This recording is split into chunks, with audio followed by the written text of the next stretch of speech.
today. All right. What? All right, so we're really excited. I know you're excited too. You gotta do this thing. Anyway, we're really excited to have two of the stars of the show we're going to see tonight. Yeah, you want to play with me? I'll play what you do. Really, you know, their schedule is so busy. For them to come and spend time with you says a lot about who they are, and the fact that we're going to see them perform in a little while really makes it even more special. So I know you read about them, but I want to just go over it one more time. First of all, this is Gavin Creel.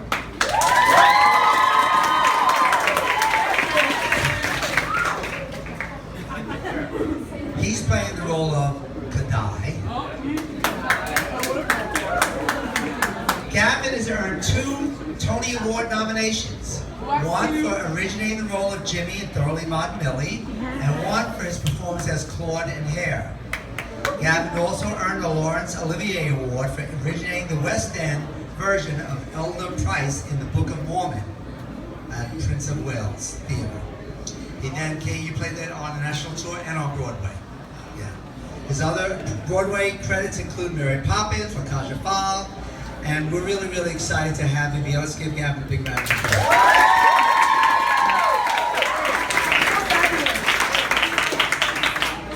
Is it Barasch?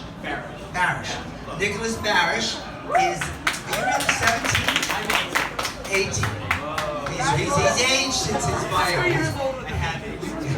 He's now 18 years old and currently appearing in the role of Arpad.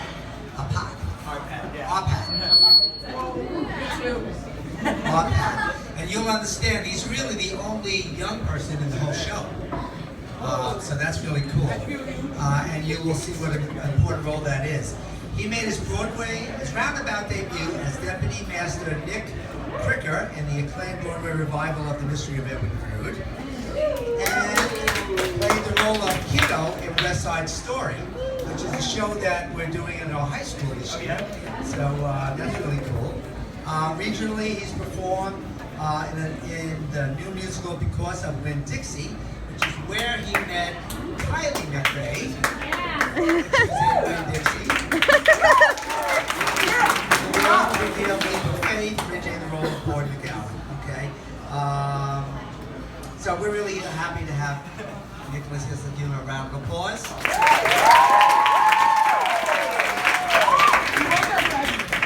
So we're going to open this up to some questions, but first I'm going to ask you guys. I think it would be fascinating for them to know what got you to this point. Where in your life did you decide I want to do musical theater, and what was your journey, your path to get to where you are? Why don't we start with you? Hi guys, how are you? Thank you for having us today. I grew up in Ohio. Are you guys all from this area? Yeah. I grew up in a flag city, USA, in Ohio. I went to the University of Michigan, studied musical theater. Yeah, go blue. I did shows like you in high school, and thought about the possibility. Yeah, Nick and I have we both have very different stories, which would be neat to hear his story as well. I just grew up in a small town. I was a swimmer. I was in show choir. I did some of the plays. I went to church every Sunday and sang in choirs and rang handbells, and I just sort of had a normal, quote-unquote, normal life. And I enjoyed singing, and I didn't know much about acting or dancing, but I've been singing since I was 5, and then I went to college and studied it in depth at Michigan, where the training is intense, like what you guys are doing here. But it's all day, all night for 4 years. And I studied for a semester in London to study Shakespeare and acting and technique and movement, and Alexander technique and all these other things. And then I just graduated and came to New York. It was kind of a step-by-step sort of situation, and then I just kept working. When jobs would come my way, I'd work. Do another one, and I'd work some more. And very lucky, but I worked pretty hard, and I loved what I do. That's kind of, and then I did a bunch of shows, and now I'm here. Yay! So I started, doing theater South Side of New York. And actually, my first show was The Music Man. I did it with my mom, and she played my older sister, which was a little weird. But so I kept doing community theater. I was introduced to a manager, a talent manager, and I signed with that manager and started going out on auditions. And it wasn't something I really planned on doing. I mean, I like acting, I'm a lifelong singer, and I was also interested in acting, but it wasn't really. I didn't really plan to do it. It kind of just happened. I started auditioning, and then I got West Side Story, which is kind of my first big 10. I was 10 years old. On Broadway. It's very lucky. And then, then I kept working and did shows, and here I am, Mike.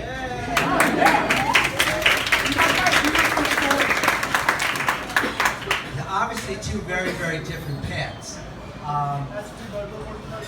What is the one thing you learned along your journey that you say, boy, learning that made the difference, and if I could pass on one bit of information to young aspiring actors, this is something I think they should all realize.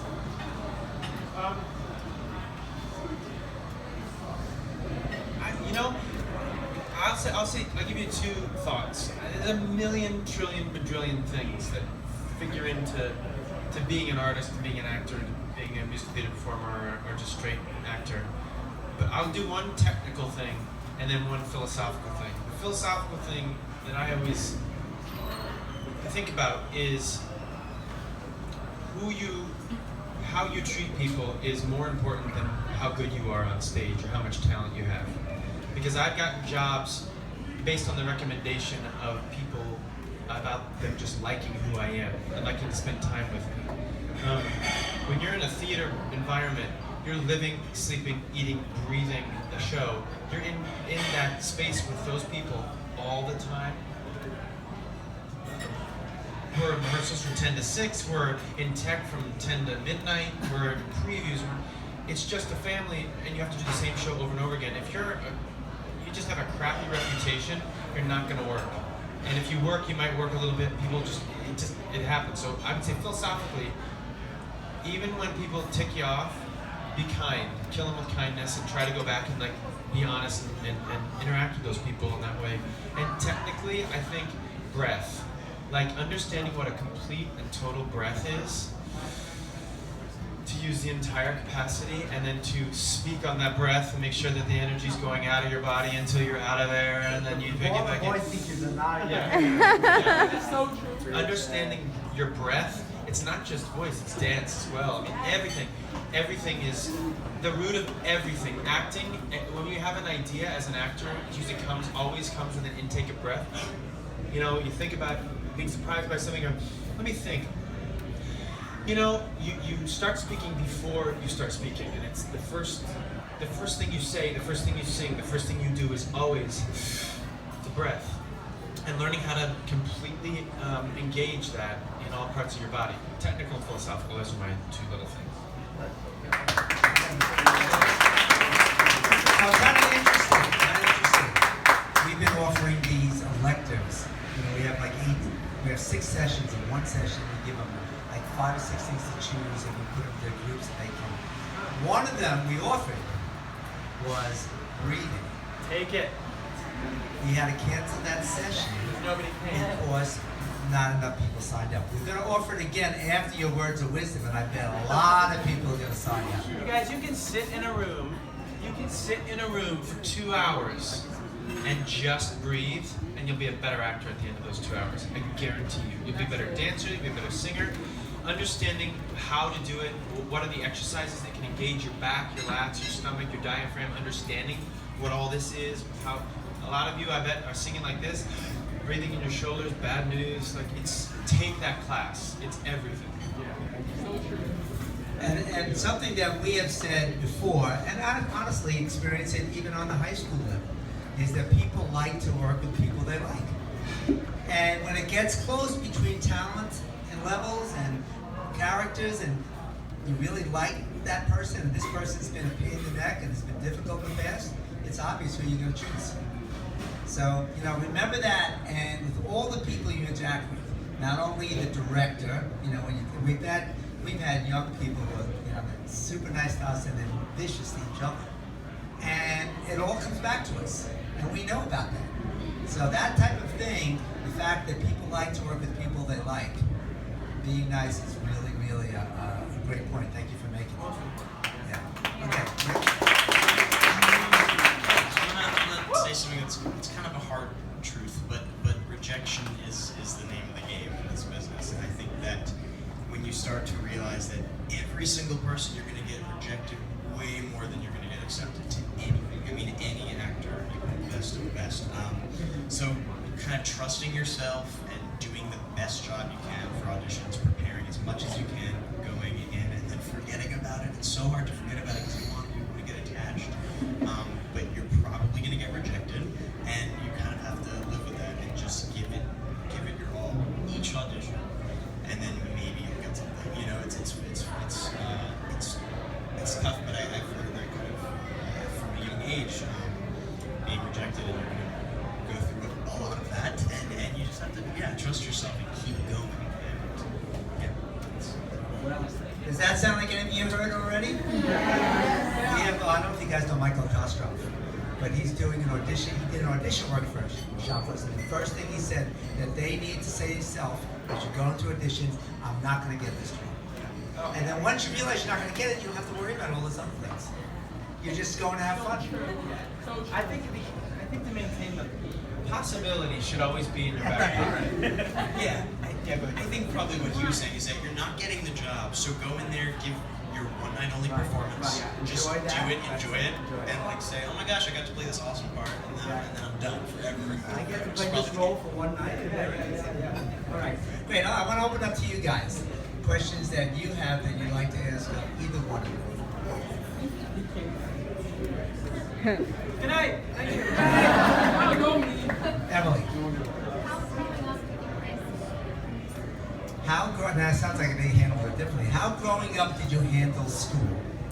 It's a very good question.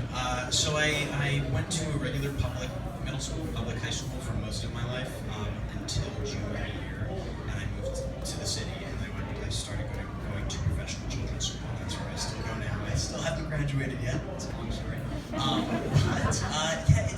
It's tough. It was tough to balance school, and I think that going to this school really helped because I'm around dancers and actors and musicians.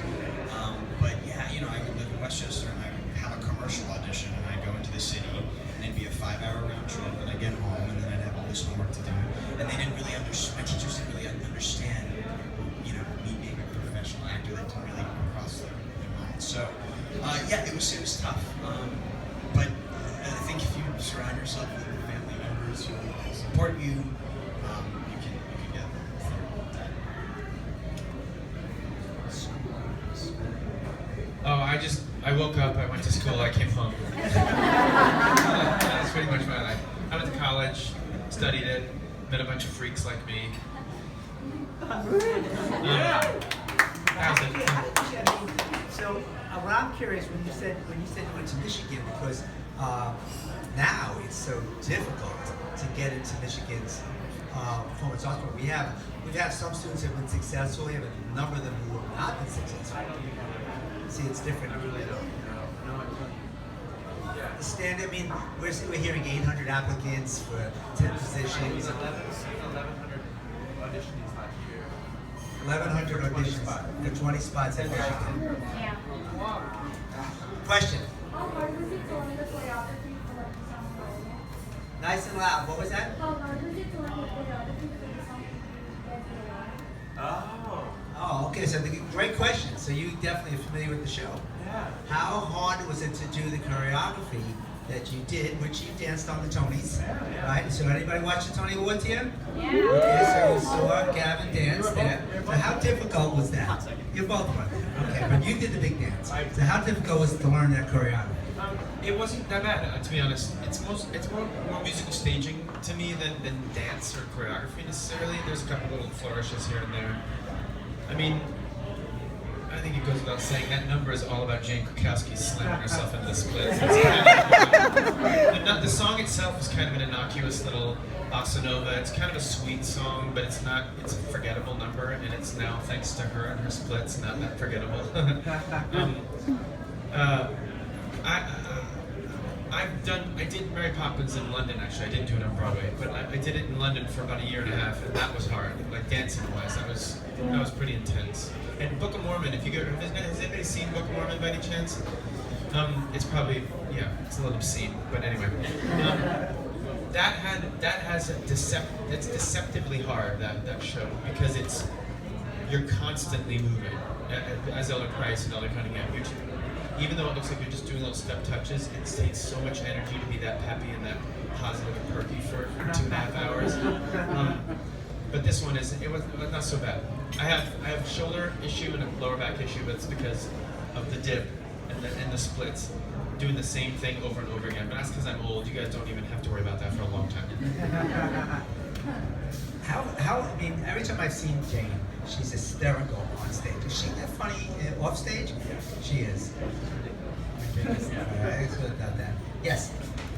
Would you say that your passion for theater has grown more since when you started, or has it always been the same? Wonderful question. Would you say that your passion for theater has grown more since you've actually been on Broadway, or was it more, you were more passionate before and now it's just a job type of feeling? My passion has grown astronomically since every show I do. I love it more and more. Yeah, I totally didn't.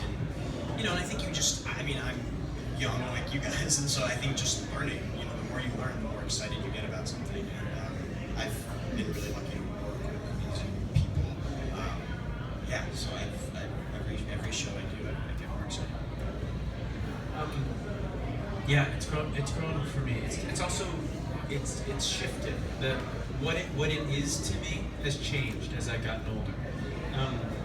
It is a job for me. I'm 40 this year, and I'm proud to say that I'm 40. And what the world looks like to a 40-year-old as opposed to when I feel very much like you guys still. You'll know this when you become my age. It's the weirdest thing.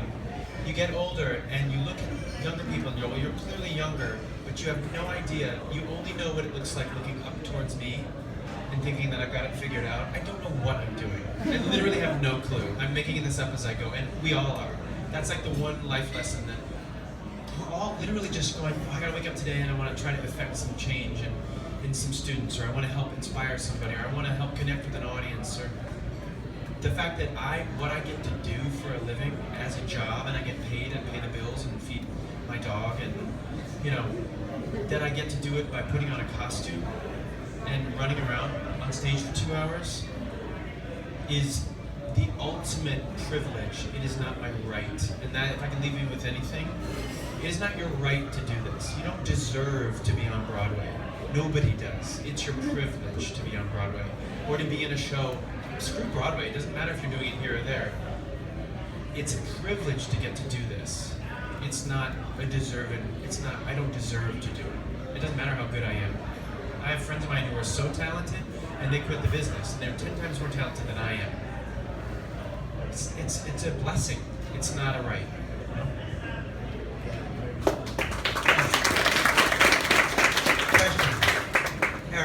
Since the beginning of your theater journey up to now you're on Broadway, have you ever felt like you want to quit, or I'm done, it's too much work? So since your beginning and getting involved in theater to where you are now, have you ever felt like this? Enough, I'm gonna throw it.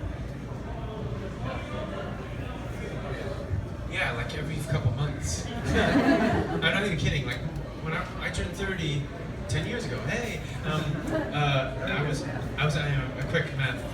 No, literally, guys. If you examine my brain, the side that's artist is overgrown, and the other side is the size of a raisin. The logical side. But I was in California, and I went out there to try pilot season or whatever, which is hilarious because I went to 16 auditions. That was it. I hated the business. I didn't want to do it anymore. I was burnout. I had $5,000 to my name, which sounds like a lot of money, but to your name is not very much. That's not a very big amount of money. And I was I was dead set on getting this one job. I didn't get it, and I thought, okay, I have to move back to New York.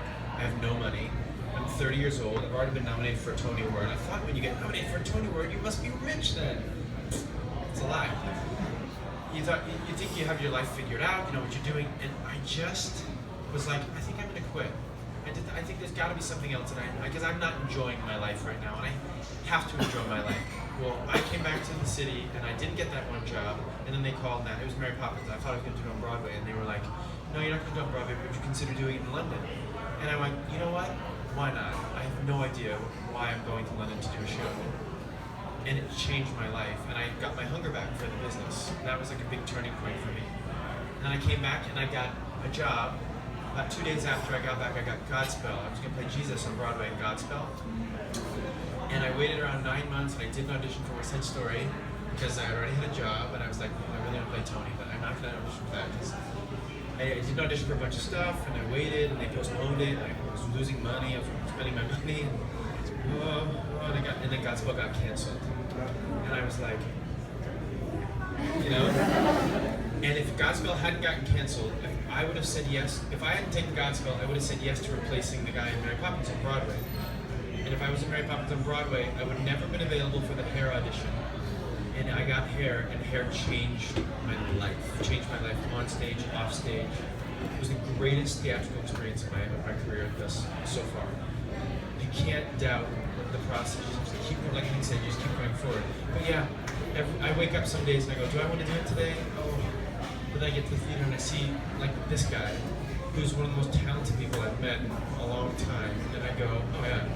Look at his energy, he's fun. I'm constantly just giving him a hard time backstage, but I adore this guy. What was the question? I feel like you want to Yeah, I'll get there. I'm sure I will. Yeah, I don't think I've ever wanted to like quit altogether. I've always known this is what I wanted to do, but there's ups and downs, and you're not going to get something for a year. You're going to go to 50 auditions and not get anything. Like, oh my god, like why am I not getting anything? But that's normal, as I've figured out. So yeah, I don't think I've ever wanted to quit altogether. We'll come back in 10 years. Yeah, 10 years. Exactly. Another question? Is being on Broadway like everything like you imagine Is being on Broadway everything you imagined it to be? When you finally were on Broadway, was it totally different than you imagined, or was it everything you imagined, or was it more than you imagined? It's like the theater where you grew up. It's still a backstage. It's still an audience that wants to be entertained. It's a nice paycheck if it's a production contract. That's nice. But I gotta be honest. I thought it would feel different. I thought I would feel elation all the time. I really did. I thought if I could just get there, then I'll be happy all the time. I really did think that. And that's not true. It's not true for anything in your life, including a baby, including a lover, including a husband or a wife, there's never an arrival at any point. It's just, wow, that's awesome. But to especially, I think people are different because people have heartbeats and souls and they can connect. Love is different than this. The thing that this is going to sound so philosophical, just go with me for a second. It is not a person. It doesn't have a heartbeat. It doesn't have a soul. It's just a building and it's a show. It's really fun. But at the end of the day, everybody goes home.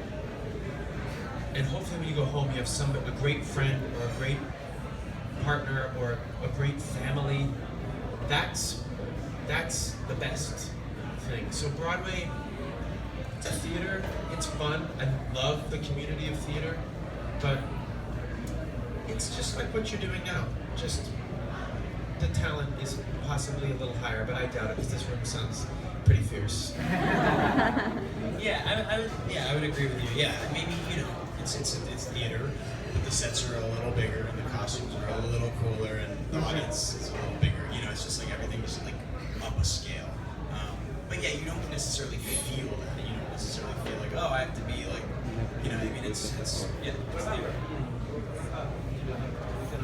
Done 150 shows. What is that beginning as opposed to now? What does that feel like?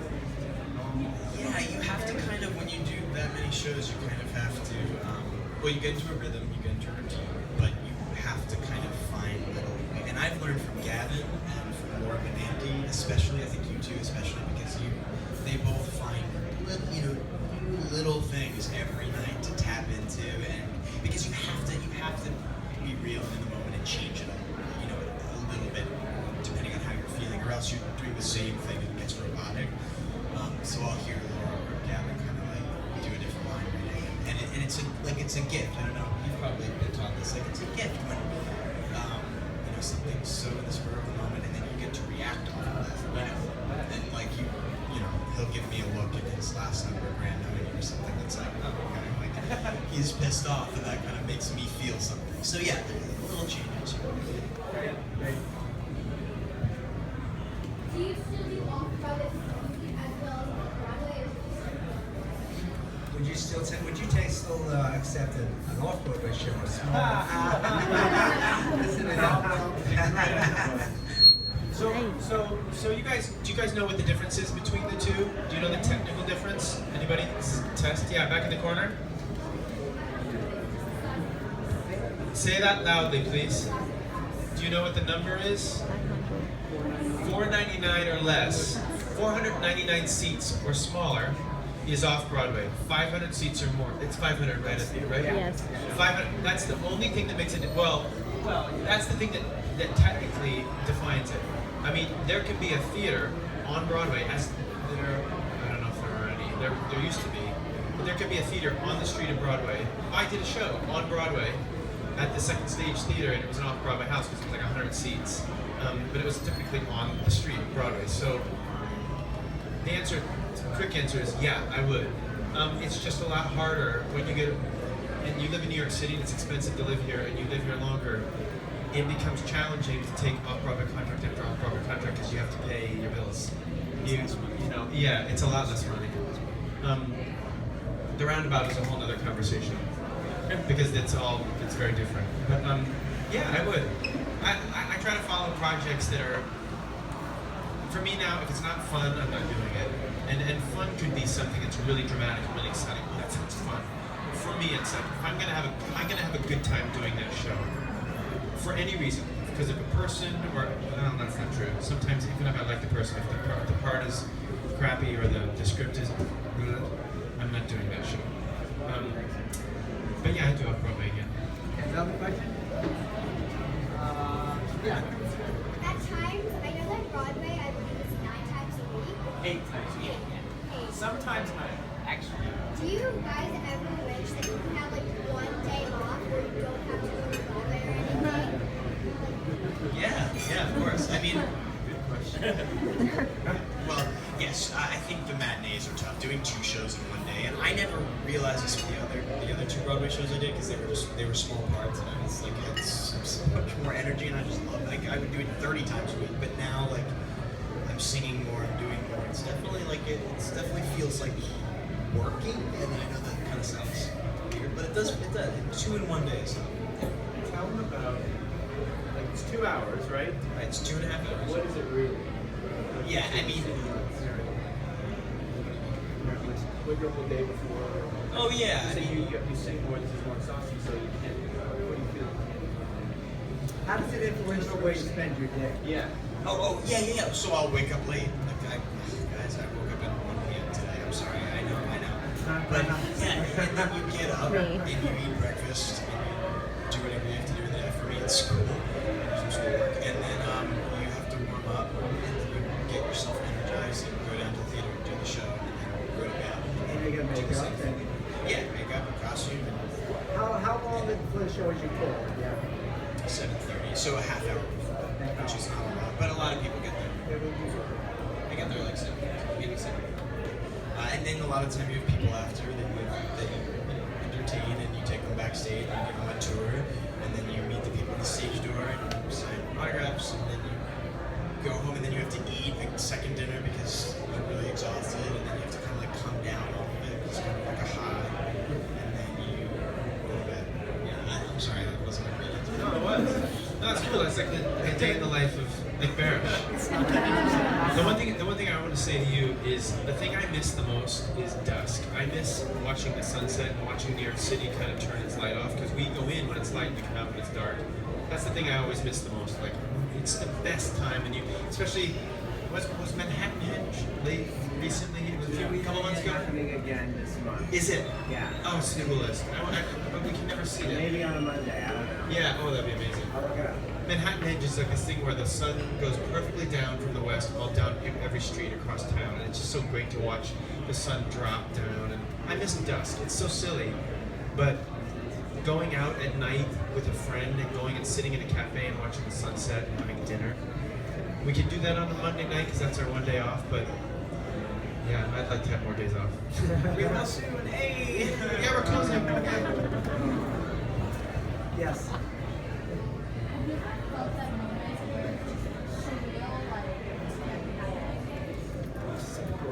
Explain. Like this one moment in your life where you feel like, On stage? yeah, just anyone when it comes to this business. Oh, like a pinch me moment in Yeah. life. Yeah, well, I think one of them was the first day rehearsal for me because I was a fan of almost every cast member, and I knew I was the little, the kid going in. I just remember meeting everyone like, oh, I love all of you. And yeah, and I think also when we filmed live, I don't know if you guys know, we did this live performance of She Loves Me, and we've done 150 shows. I shouldn't be that nervous. I was terrified going out knowing that I think almost a million people watched. It was nerve-wracking, and that was surreal for me. I had a moment when we were doing hair, I had a few, but there was this one moment where you did the Tony Awards, and I was so sick, I was on so many steroids, I was literally drinking liquid steroids so my voice would work, and I showed up at the theater, we were at Radio City, and the opening number, we did two numbers, we did an opening number and then we did our own number. And the opening number was every Broadway cast was part of this number. It was the coolest thing. Bret Michaels that year almost got murdered because the set dropped on his face. He's fine. But at the end of somehow they allowed us to do this. At the end of the number, it was every cast would be represented. It was this huge opening number. At the end of the number, Liza Minnelli sang "And the World Goes Round." And by saying, I do mean that with heavy quotes. She went out and sang "The World Goes Round," and then we were all, the cast of Hair, dressed as hippies, were standing behind this huge platform. And she, "The world goes round," and it just slowly went up, and we were all like this motley crew, and we just walked down stage on the Tony Awards, and we rehearsed it, but you can't know what it's going to look like until this huge crane camera's like just going across, and they're screaming at 6,000 people or whatever at Radio City, and I was like, this is my life. Like, just walked down, and I never felt like such a badass in my life. Yeah, and at the end, all the cast joined us and sang "Let the Sun Shine In," which I can't believe everybody agreed to do that. That was a colossal moment for me. And Liza did actually sound really good. I was just being a jerk. One more question. Out of all the characters you played, have you ever taken something that was a character trait of the character and made it a part of yourself, like something you've learned from the character before? Great question, you guys. Well done. This young man once had the lead in Ordinary People.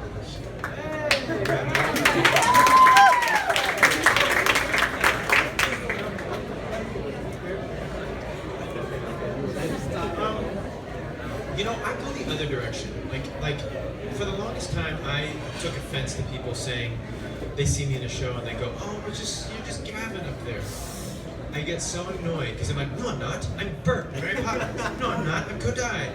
And now it's like the greatest compliment anyone can give me because I don't disappear in my characters. I try to bring as much of me forward so that because I know this character is the one I know better. I've been studying this character for 40 years.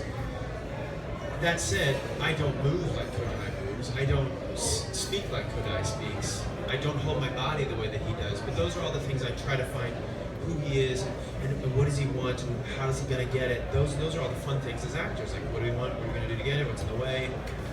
Who do we want to, whatever. What do we want from the other person? But I go the other direction and trying to bring me to, I always do this. Like, if this is the character, There are some people who act and they're like this, and they disappear completely in it, and they move, and you're like, wow, that's amazing. I do this. I'm sort of looking through the windows, and I move.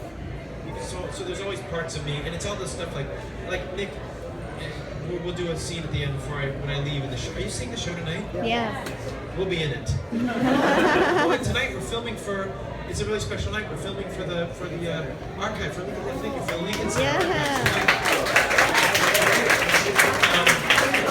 But there's this moment right before I get, well, I'll tell you what happens, but I leave, and I look at Nick, and every night there's a twinkle in both of our eyes, and I'm like, that's Nick, and that's Gavin, and we're just like, but that's the moment where we have a pitch meeting. We're like, we're on Broadway, this is really exciting. I made a new friend.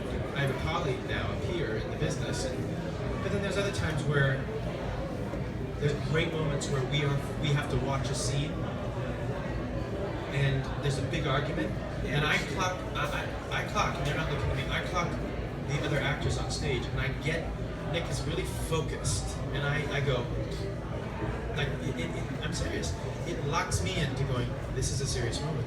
Nick is there, Tom is there, they're screaming at each other, and it's amazing. So I'm never more focused than I am on stage. Off stage, I'm a mess. I'm like all over the place. Nick does an impression of me apparently, but he won't show it to me. Yeah, so the question is, do you take, what was it, you take? Something you take from your character.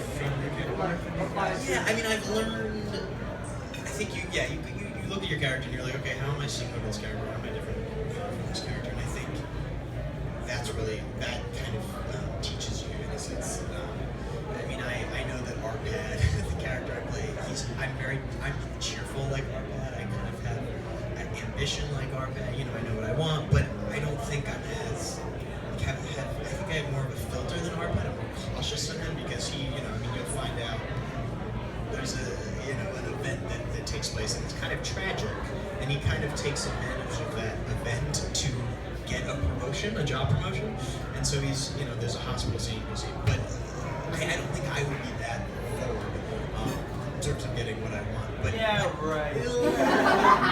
well, but yeah, so I think you look at those traits and you're like, all right, I'm kind of like this, I'm kind of like that, but I don't know if I've said, you know what, I'm going to be more like Arpad going forward in my life. You kind of just use that character's traits to propel you in that show. Yeah, I want to say one more thing to all of you. That again, it comes back to like where I'm inspired watching Nick on stage. Is that focus is everything, and you have the opportunity to practice it right now at all times. We get boring after a while. There's like people who are on their phones. I can see you on your phones. It's not a good thing. You should not be on your phone. You should not be disengaging from your world. You're texting, you're sending messages, you're looking at stuff. You want to be an actor? This is an opportunity in these moments, even if you're B-O-R-E-D bored, is to like lock in and say, how can I say, what objective am I practicing? What intention do I want? What is this situation about? How can I diffuse it? How can I pay attention yet seem completely relaxed? Like, it's fun. I do it all the time too. I don't mean to bust anybody who's on their phones. We're all attached to them, but try setting them down. Try disengaging. Try going into a class, turning it all the way off, and do not turn it on until the class is over. I dare you. Because focus is everything on stage. Listening, yeah. To be able to listen and to like engage with someone and go, what are they saying? Because you want to do something 200 times, guess what? You're going to get bored. And you have an opportunity in life to practice what boredom is. This does not allow, those phones do not allow us to be bored, and I'm worried about what it's doing to our brains. Because when I was a kid, there was nothing to distract myself from it, so my parents were like, go do something. I'm tired of talking to you. That's how I became an actor. I made up stories. I wrote stuff. I played the piano. I made up songs. I went outside and made up games. If we're doing this all the time, we're not making up anything. We're not creating anything. We're not discovering anything new. We're just letting it entertain us, and then all of a sudden we put it down. We haven't been practicing it. We haven't been practicing on how to do this kind of stuff.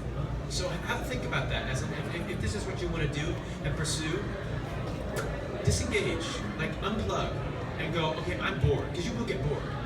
What am I going to do now? Go to the park and stare at people. I mean, I steal stuff from people. Like, I need to know how to act. I know, you know, I like that. Ha! That's a great laugh. Like one of my next characters, ha! You know, I don't laugh like that. But that's a great laugh. Like, there's so much to learn from the world, and if we're always looking down into these little robots that don't love us back, you know, it's just something to think about. Because you want to be an artist, like engage in the world. Don't engage in technology.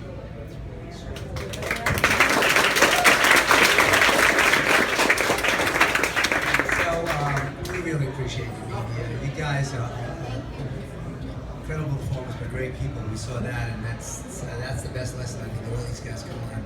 We're going to try to stage a camp picture with these guys. The best way I think we can do that is over here with some of you on steps. Once this lady goes to the bathroom, she might never come back. So I have the counselors sort of help me, and I'm going to put you guys in front. You can have all your